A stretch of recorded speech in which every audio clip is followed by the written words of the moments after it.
Perbandingan antara mu'alaf ketika sakaratul maut dan murtadin ketika sakaratul maut. Assalamualaikum warahmatullahi wabarakatuh. Terima kasih kepada Bapak Ibu semuanya yang telah mengklik video ini. Syukran jazakumullah khair untuk antum semuanya. Semoga kita selalu istiqomah di dalam agama Islam dan selalu dirahmati oleh Allah Subhanahu wa taala. Amin amin ya rabbal alamin.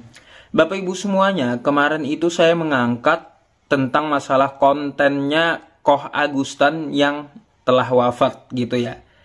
Jadi di konten itu saya menampilkan bagaimana caranya ketika seorang mu'alaf itu wafat. Alih-alih teman-teman kita yang Kristen berpikir, malah mereka mencela. Tapi nggak apa-apa gitu, nggak apa-apa. Di dalam video ini saya akan memberikan bahan perbandingan nantinya. Saya bandingkan antara mu'alaf ketika meninggal dunia dan murtadin yang meninggal dunia juga ya. Agar teman-teman kita bisa mikir, oh ini nih cara mati mu'alaf kayak gini. Ini nih cara mati ketika orang murtad begini. Nah, kita coba melihat saja video yang saya tampilkan ini. Coba antum simak semua video di samping ini. Saya geser sedikit.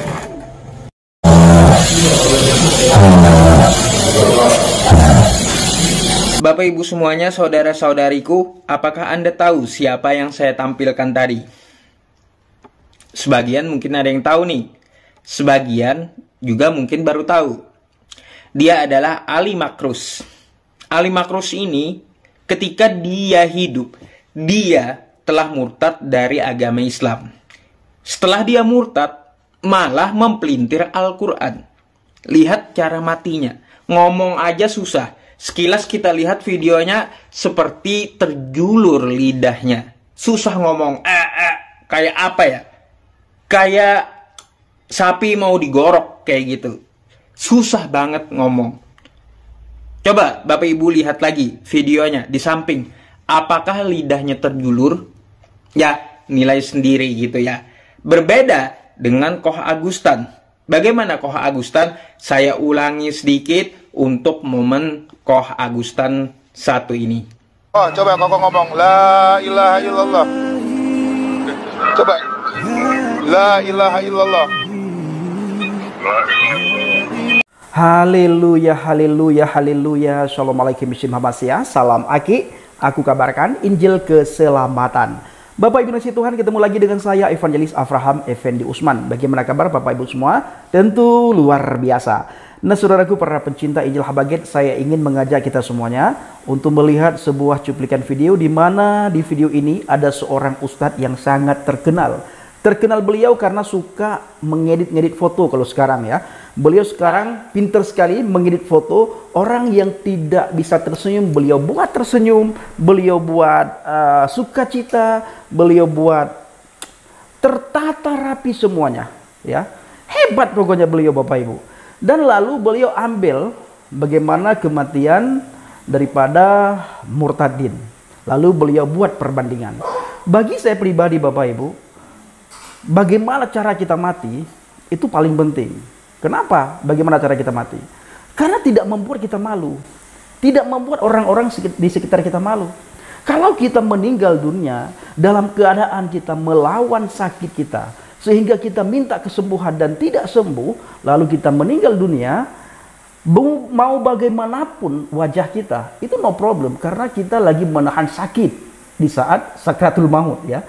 Lagi menahan sakit. Tapi bila seseorang itu meninggal dunia setelah menghina Tuhan, setelah mencobai Tuhan, atau setelah dia menantang Tuhan, ini yang membuat saya malu.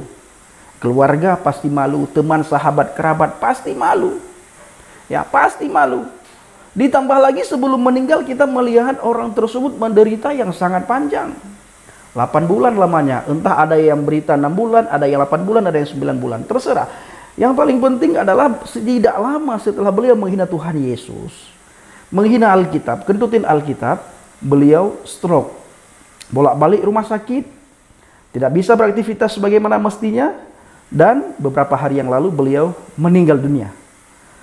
Nah, saudaraku ini kasih Tuhan, para pencinta Injil Habaget, oleh seorang ustadz diambillah foto beliau, entah beliau yang ambil foto, entah siapa, diedit sehingga wajahnya yang kita tahu bagaimana, dibuat bagaimana. Supaya apa?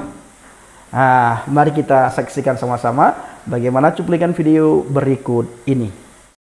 Perbandingan antara mu'alaf ketika sakaratul maut dan murtadin ketika sakaratul maut. Assalamualaikum warahmatullahi wabarakatuh. Terima kasih kepada Bapak Ibu semuanya yang telah mengklik video ini. Syukran jazakumullah khair untuk antum semuanya. Semoga kita selalu istiqomah di dalam agama Islam dan selalu dirahmati oleh Allah Subhanahu wa taala. Amin amin ya rabbal alamin. Bapak Ibu semuanya, kemarin itu saya mengangkat tentang masalah kontennya Koh Agustan yang telah wafat gitu ya. Jadi di konten itu saya menampilkan bagaimana caranya ketika seorang mu'alaf itu wafat. Alih-alih teman-teman kita yang Kristen berpikir, malah mereka mencela. Tapi nggak apa-apa gitu, nggak apa-apa. Di dalam video ini saya akan memberikan bahan perbandingan nantinya. Saya bandingkan antara mu'alaf ketika meninggal dunia dan murtadin yang meninggal dunia juga ya. Agar teman-teman kita bisa mikir, oh ini nih cara mati mu'alaf kayak gini. Ini nih cara mati ketika orang murtad begini. Nah, kita coba melihat saja video yang saya tampilkan ini. Coba antum simak semua video di samping ini. Saya geser sedikit.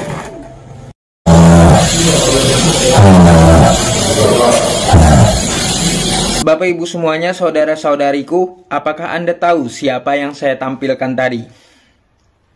Sebagian mungkin ada yang tahu nih. Sebagian juga mungkin baru tahu. Dia adalah Ali Makrus. Ali Makrus ini ketika dia hidup, dia telah murtad dari agama Islam. Setelah dia murtad, malah mempelintir Al-Quran. Lihat cara matinya. Ngomong aja susah. Sekilas kita lihat videonya seperti terjulur lidahnya. Susah ngomong. Kayak apa ya? Kayak sapi mau digorok kayak gitu. Susah banget ngomong. Coba Bapak Ibu lihat lagi videonya di samping. Apakah lidahnya terjulur? Ya, nilai sendiri gitu ya. Berbeda dengan Koh Agustan. Bagaimana Koh Agustan? Saya ulangi sedikit untuk momen Koh Agustan satu ini. Oh, coba kok ngomong la ilaha illallah. Coba. La ilaha illallah. Allah.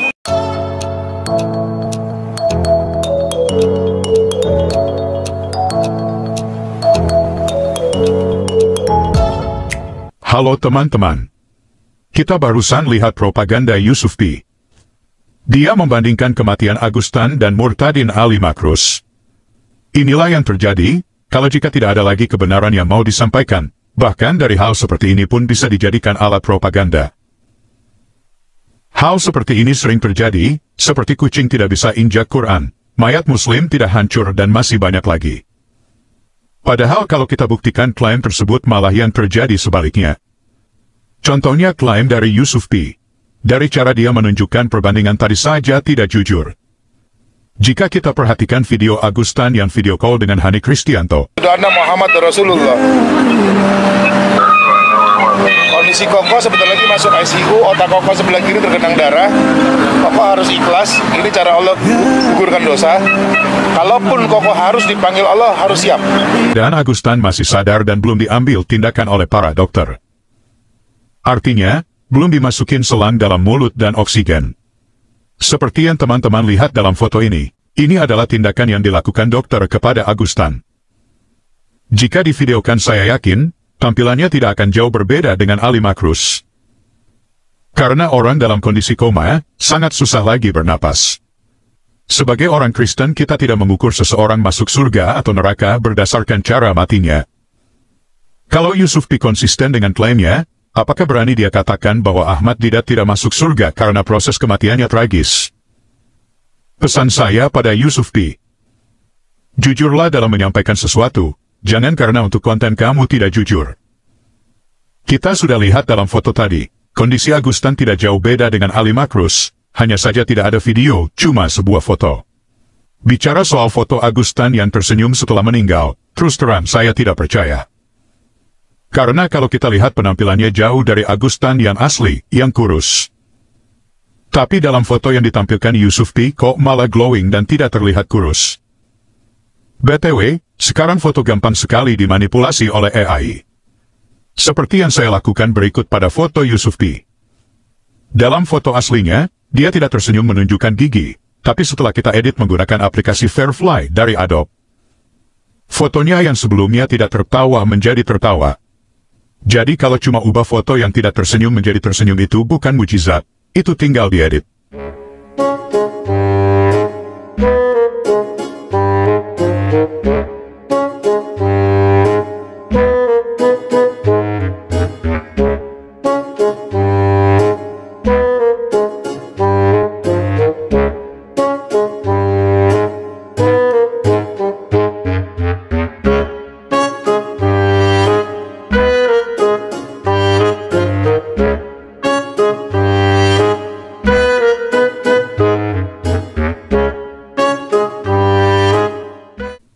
Oke teman-teman, demikian tanggapan kita terhadap pernyataan Yusuf P.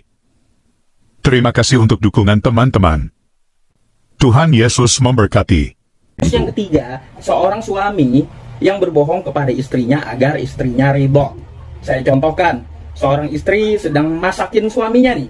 Nah, terus masak tersebut sudah jadi, tapi ternyata masakannya terlalu asin. Lalu dia sodorkan kepada suaminya, dia tanya suaminya, enak nggak makanannya? Lalu suami ini berbohong, iya sayang, ini enak makanannya. Padahal terlalu asin. Agar apa? Agar tujuannya mendapat ridho dari istrinya. Boleh berbohong seperti itu, bukan menyangkut masalah agama juga. Kalau dikatakan, wah ini terlalu asin ganti. Kalau jujur, bisa terjadi ya kesenjangan sosial di dalam rumah tangga. Jadinya rumah tangga tidak harmonis. Nah, jadi hanya 3 hal ini kita diperbolehkan untuk berbohong. Kalau Anda mengatakan bahwa Rasul kami itu mati diracun, saya tidak sepakat. Karena bertentangan dengan ilmu kedokteran gitu. Atau lebih percaya kepada Ustadz Abdul Somad yang terkenal itu. Terasa di dalam sakitnya makanan yang kumakan waktu di Khaybar. Ini dalil bahwa dia mati diracun. Ini dalil bahwa dia mati diracun. Ini dalil bahwa dia mati diracun. Yang meracunnya adalah Zainab, istri Salam. Halo teman-teman, ini ada fitur baru dari YouTube, di mana teman-teman bisa mensupport channel Pil Pahit dengan cara mengklik thanks seperti ini, lalu akan muncul pilihan jumlah nominal yang teman-teman bisa support. Setelah itu kirim, teman-teman bisa mengirim dengan berbagai aplikasi seperti yang ada di layar. Terima kasih untuk dukungan teman-teman. Nah, saudara dikasih Tuhan, bagaimana menurut pandangan Bapak Ibu semuanya setelah melihat cuplikan video barusan? Silahkan komentar dengan baik, pergunakan jari-jari kita untuk memberikan komentar yang positif. Terima kasih. Tuhan Yesus Hamasiah, Waruah Kudus memberkati kita semua. Haleluya. Amin.